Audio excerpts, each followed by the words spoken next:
The world's falling apart and our actions as conglomerates have not so secretly contributed to this hellhole we now live in. But I'd like to control even more so I can increase the size of my future techno-feudalist estate. I mean, I'd like to buy your conglomerate, please. And I don't give a what happens to anyone, so long as I keep making money as evidenced by the massive layoffs, shelved finished products for tax breaks, and the massive decrease in film and television production since my own massive merger several years ago. I use the cries of the tens of thousands of craftsmen and women whose career opportunities I've destroyed as white noise to sleep at night. So sure, I'll sell you the company and then live happily in my doomsday bunker. That'll be $83 billion, please. Well, that seems fair for controlling such a massive catalog of material from nearly a century of film and television production, including HBO Max or whatever the hell it's called now.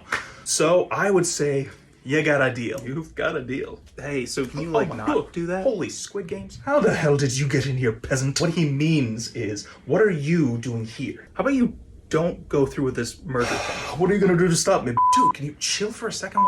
No. Why not, sir? I feel like it's gonna make everything worse than it already is, and if I'm being honest, I'm hanging on by a thread over here. Skill issues. Sucks to be you. I'm making out like a bandit. What my partner means is that we're doing this for you.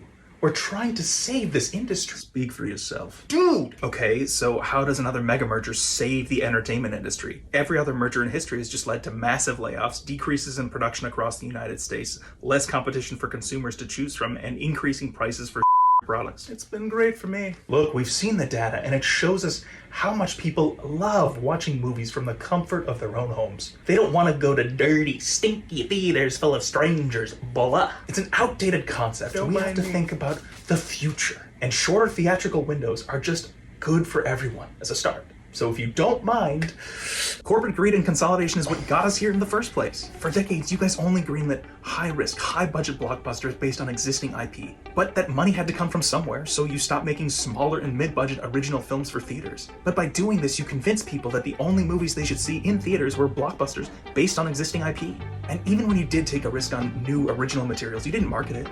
You dropped it into theaters and used the fact that people didn't see it to justify defunding original material. Then to recoup the costs of these big budget gambles even faster, you guys decided to jack up the pricing. Your greed made going to the movies an expensive experience rather than a casual activity anyone could do. People couldn't risk spending so much money to see something they weren't sure about, especially when it would come to streaming within a month or two. So now here we are, in the worst economy in a century, facing layoffs out the wazoo due to corporate over-reliance on AI technology in order to keep the AI bubble from bursting. All while we see massive increases in the cost of food, housing, and every other aspect of our lives. During all of this, you two are deciding to try and merge? You don't need to monopolize the market any more than it already is. Wow, that was a lot. So will you guys consider, stopping the merger then? Yeah, you don't know what you want, but I do, so f*** off, bro.